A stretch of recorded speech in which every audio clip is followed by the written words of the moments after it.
Þetta er verkefni 5 í G-hlutanum.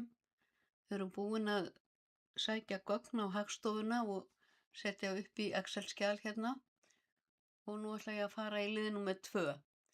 Þá ljóma ég A3 til C5, hérna, A3 til C5 og þið megið ráða hvernig myndrit er búið til. Aðalatriðið að það sé lýsandi fyrir gögnin sem þið eruð að fara að sýna. Förum hérna í Insert, ætla að fara hér og ég vel þetta hér. Og síðan ætla ég að útlitsmóta það eins og í bókinni þegar megið samt ráða. Ég ætla að fara hérna, það lítur svona út og tölurnar eru hérna inn í súlunum.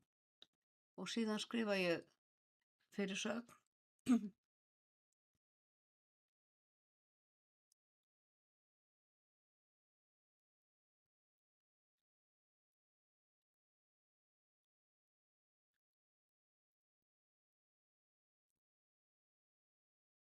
Og ég ætla að færa skýringarreitin hér undir fyrirsögnuna. Þá fer ég hér og í Legend vel ég topp hérna. Og ég ætla að setja ramma utanum, fer ég hérna í format og shape outline, vel hérna ramma utanum. Það fallegra þegar ég setja það inn í Word-skjalið að sé rammi í kring. Og ég ætla að vista Excel-skjalið undir lýsandi heiti, bara fæl og save as og finna hérna stað í töflun, hérna er eitthvað downloads-mappa, ég ætla að vista þetta bara í möppu hérna í G-hlutana hjá mér og það á að heita 05 fjöldi.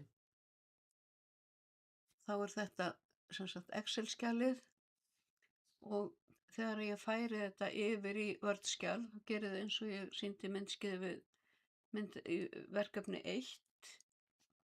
Þá smelli ég hér á, hita á copy, fer í Word-skjal og afrita með tengingu á milli forritana. Og þið þurfið að skrifa texta, getið notað þennan texta hér eða samið ykkur texta sjálf sem að lýsir þessu og síðan þurfið þið að geta heimilda. Og hérna er heimildin við verkefni fyrir hérna G-hlutanum.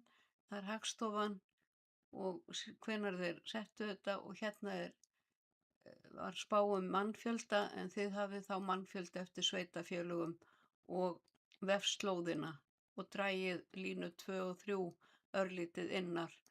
Fyrsta línan er hér við 0, þetta er 0,5 eða 0,7 og ég ætla að vista þetta aftur og síðan þið þurfa að semja sjálf texta í Word-skjalið og afrita myndritið. Og þið vistið Word-skjalið undir heitinu 05 fjöldi og svo kemur punktur D og CX. Þannig að þið vistið bæði skjölin. Og ef eitthvað breytist í Excel-skjalinu, þá á það að breytast í Word-skjalinu líka ef þið eru með tengingu á milli forritana.